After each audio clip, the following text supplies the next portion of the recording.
Martes 21 de septiembre de 2021. Tres mensajes del Evangelio de hoy, tomado del Evangelio de San Mateo, capítulo 9, versículos del 9 al 13. En aquel tiempo, vio Jesús al pasar a un hombre llamado Mateo, sentado al mostrador de los impuestos, y le dijo: «Sígueme». Él se levantó y lo siguió. Y estando en la mesa en casa de Mateo, muchos publicanos y pecadores que habían acudido se sentaron con Jesús y sus discípulos. Los fariseos, al verlo, preguntaron a los discípulos: «¿Cómo es que vuestro maestro come con publicanos y pecadores?». Jesús lo oyó y dijo: «No tienen necesidad de médicos los sanos, sino los enfermos. Andad, aprended lo que significa misericordia quiero y no sacrificios, que no he venido a llamar a los justos, sino a los pecadores». Palabra del Señor, gloria a ti, Señor Jesús. La liturgia del día de hoy nos recuerda la conversión de Mateo. Qué bella conversión y cómo nos vemos reflejados en ella. Vamos a reflexionar tres mensajes en torno a este evangelio. Primero, Jesús te llama. Segundo, ¿cuál es tu respuesta? Tercero, llamar a los pecadores a la conversión. Vamos con el primer punto. Jesús te llama. El evangelio comienza de esta manera. Vio Jesús al pasar a un hombre llamado Mateo sentado al mostrador de los impuestos y le dijo: «Sígueme». Qué cantidad de bellos detalles aparecen en este texto. Lo primero es que Jesús pasa cerca de él. Óyeme bien, Jesús te llama porque Él pasa a tu lado, porque Él está permanentemente contigo, aunque muchas veces tú te sientas solo, aunque muchas veces el pecado te haya llevado a alejarte de Jesús. Él sigue allí. Él sigue cerca. No importa qué te diga la gente, no importa cuántos te acusen diciendo que estás solo, que Dios no está contigo, que Dios no te acompaña, que tu vida de pecado se ha convertido de tal manera en un obstáculo para encontrarte con Dios, que ya nada tienes para hacer, que no tienes salvación. Nada de eso, amigos. Jesús está a tu lado. Y si te sientes pecador, entonces Jesús está todavía más cerca de ti, llamándote a la conversión. Él pasa a tu lado porque permanentemente te acompaña. Es cierto que al no vivir en estado de gracia, todavía no puede vivir en tu corazón plenamente, pero está allí, cerca de ti. El Evangelio también nos dice que Jesús ve a Mateo. Es decir, Dios no solamente está a tu lado siendo indiferente, mirando para otra parte. No, Él te está viendo, Él te está acompañando, Él se fija en ti, Él está mirándote permanentemente, pero te mira con tremenda ternura, te mira para sanarte, te mira para amarte, te mira para curarte. Y repito, su mirada no es de acusación, su mirada es de misericordia, su mirada es tan tierna que esa sola mirada ya es una profunda llamada a la conversión. Y dice el Evangelio que le dice a Mateo: «Sígueme». Y a ti te lo dice hoy: «Sígueme». ¿A dónde vas? ¿Cuál es el camino que estás siguiendo? ¿Lo que has hecho hasta ahora, hacia dónde te ha conducido?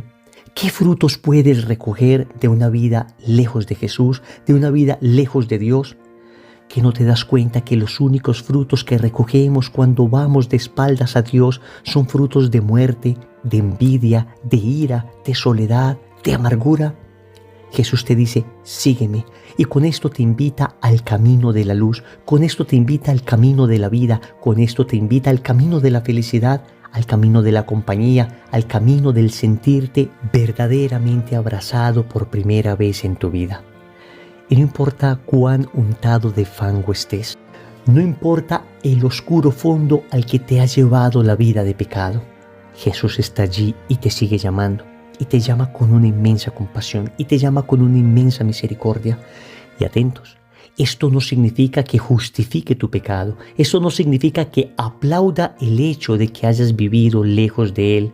Todo lo contrario, te quiere rescatar precisamente de esa oscuridad, te quiere rescatar precisamente de esa vida que te ha traído tanto dolor, tanta tristeza, tanta muerte.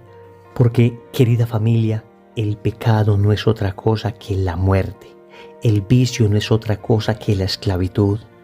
El odio no es otra cosa que la oscuridad. Jesús te llama porque te ama. Segundo, ¿cuál es tu respuesta? El Evangelio nos dice que cuando Mateo escuchó esto, se levantó y lo siguió. Eso es lo que debes hacer tú, esto es lo que debo hacer yo. El Evangelio hoy me llama a levantarme. Y me levanto porque estaba postrado, y me levanto porque estaba muerto, y me levanto porque estaba caído. Pero no solo me levanto, sino que además le sigo. Es decir, me conquista de tal manera la mirada de Jesús, su palabra, sus acciones, su coherencia, su mensaje, que quiero seguirlo, quiero imitarlo, quiero ser como Él. Y Mateo además le llevó a su casa. El Evangelio nos dice que preparó un banquete en su casa. Amigos, debemos llevarnos a Jesús ya para nuestra casa. Jesús no puede ser simplemente una dimensión más de nuestra vida. Él tiene que vivir en nuestro hogar. Él tiene que ser el número uno de nuestra familia. Él tiene que ser la referencia de todas nuestras decisiones. En Él vivimos, nos movemos y existimos. Él viene a ocupar el lugar más importante de nuestra casa y todos en familia lo saben. En casa todos saben que el primer lugar lo ocupa Jesús. Por eso, Cristo está en casa toda vez que somos familia de oración. Cristo está en casa toda vez que desde la mañana hasta la noche rodeamos nuestra vida de plegarias. Al momento de sentarnos a comer, elevamos nuestra voz al cielo dando gracias por lo recibido. Cada noticia que recibimos es motivo de acción de gracias, es motivo de petición de ayuda, es motivo de relación con Cristo. Cristo está en casa porque nos esforzamos por cumplir sus mandamientos, nos esforzamos por vivir tal como Él quiere que vivamos. Cristo está en casa porque todos en familia saben que antes preferimos morir que pecar. Y dice el Evangelio que Mateo compartió esta alegría con sus amigos. Él era un publicano. Y entonces invitó a los demás publicanos, invitó a los demás pecadores para que conocieran también esto que él había experimentado. Cuando uno recibe a Jesús, entonces uno quiere dar a Jesús a otras personas. Cuando uno experimenta ese abrazo, uno quiere que todo el mundo experimente ese abrazo. Y esto es lo que hemos experimentado todos aquellos que hemos tenido un proceso de conversión. Es que no nos cabe en el corazón tanto amor. Es que pareciera que estuviésemos obligados por ese mismo amor a comunicar a todo el mundo que antes éramos esclavos y ahora somos libres, que antes estábamos en la muerte y ahora estamos en la vida, que antes nuestra vida estaba sombría y triste y ahora vivimos en la felicidad verdadera, que antes no sabíamos qué era el amor y hoy el amor nos desborda. Comparte esa alegría todo aquel que ha encontrado a Jesús. Pero luego vinieron las críticas. Empezaron a decir que Jesús se reunía con pecadores. Entonces es natural que en medio de este proceso de conversión empiecen a atacarte y a juzgarte y a decirte que no vas a poder. Y a decirte que este camino es solo para un grupo selecto de personas, que no tienes madera para el cielo, que no tienes madera para la santidad. Y viene una tentación que se llama el desánimo. San Ignacio de Loyola nos dice que todo desánimo proviene del mal espíritu. Y el enemigo va a intentar desestimular la conversión, te va a susurrar al oído que tú no eres capaz, que esto es para un grupo de gente muy especial, muy virtuosa, muy santa, pero que tú no perteneces a ese grupo de gente, que mira tu vida pasada, ¿cómo vas a cambiar todo eso? Estas eran las voces que hablaban también al corazón de un Mateo que estaba convirtiéndose. Y sin embargo, él soportó estas críticas unido a Jesús. Y bastaba que Jesús siguiese ahí confiando en Él para no dejarse vencer por estas críticas. Estas acusaciones que nos recuerdan nuestra vida de pecado, estas acusaciones que nos enrostran nuestra vida de maldad antes de conocer a Cristo, son acusaciones del enemigo. Y no podemos dejar que el enemigo nos engañe. El mismo demonio, el mismo enemigo, el mismo mundo, la misma carnalidad que antes nos decía, peca, no pasa nada, todo el mundo lo hace. Ahora que queremos empezar un proceso de conversión, nos va a decir, no te da vergüenza, tú no eres digno, no perteneces a esto. Las acusaciones vendrán, pero si estás con Cristo, las superarás. Porque escúchame lo que dice el mismo Jesús en el Apocalipsis. ¿Ves? Yo hago nuevas todas las cosas. Escúchame bien. Cristo hace nuevas todas las cosas. No importa la vida que hayas vivido, no importa cuánto pecado hayas experimentado, Cristo te hace de nuevo. ¿Cuál es tu respuesta entonces? Como Mateo, ¿te levantarás y seguirás al Señor? ¿O acaso te sucederá aquello del joven rico que le dijo a Jesús que le quería seguir y que cumplía los mandamientos desde que era niño? Entonces Jesús le dijo, una cosa te falta. Ve y vende cuanto tienes y da a los pobres, y tendrás un tesoro en el cielo. Entonces ven y sígueme. Pero él, afligido por estas palabras, se fue triste, porque era dueño de muchos bienes.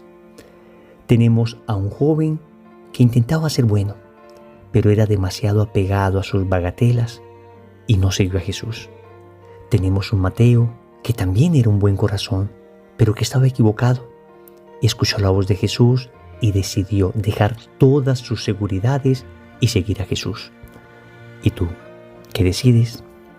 Tercero, llamar a los pecadores a la conversión. Concluye el Señor con estas impresionantes palabras. No tienen necesidad de médicos los sanos, sino los enfermos. Que no he venido a llamar a los justos, sino a los pecadores. Vamos a ver, aquí hay que evitar dos extremos, el de la rigidez y el de la laxitud. Entonces no debemos condenar a nadie en vida para evitar caer en la rigidez. Los rígidos serían aquellas personas que creen que ellos son los santos y que si no se comportan como ellos, entonces los demás son pecadores. Y ellos son los que deciden quién se salva y quién se condena. Y debemos evitar ese extremo. Claro que lo debemos evitar. Pero amigos, también existe el otro extremo, el de la laxitud. Y este es el extremo de aquellos que hablan mucho de acogida, hablan mucho de misericordia, pero poco hablan o prácticamente nunca hablan de conversión. Escuchemos claramente las palabras de Jesús. No tienen necesidad de médicos los sanos, sino los enfermos.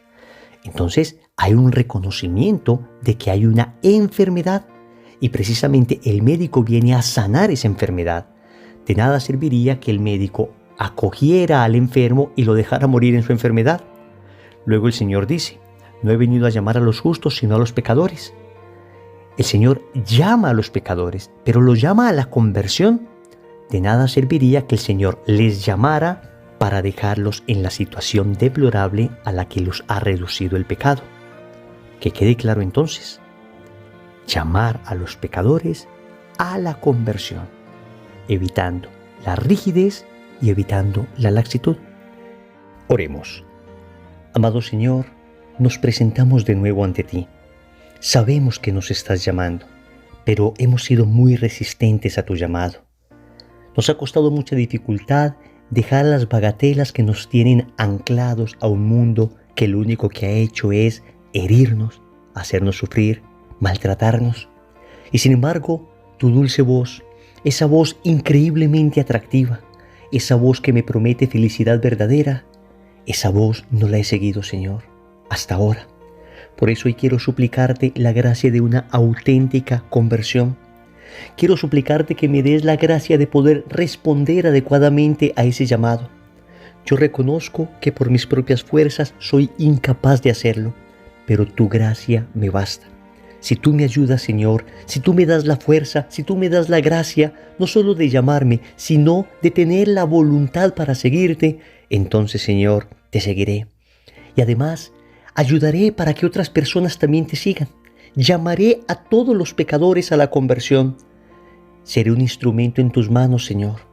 Te lo digo, frágil, instrumento defectuoso, pero sé que eres tú, Señor, finalmente el que me va a usar. Y así como un extraordinario pintor, con un mal pincel puede hacer un bellísimo cuadro, asimismo tú, Señor, con un instrumento débil como yo, puedes también glorificarte. Todo esto te lo pido, Señor, a ti que vives y reinas por los siglos de los siglos. Amén. Señor, dame lo que me pides y pídeme lo que quieras. Recordemos entonces. Primero, Jesús te llama. Segundo, ¿cuál es tu respuesta? Tercero, llamar a los pecadores a la conversión. Compromiso. A lo largo del día vamos a repetir esta oración. Señor, dame la gracia de seguirte. En el nombre del Padre, y del Hijo, y del Espíritu Santo. Amén.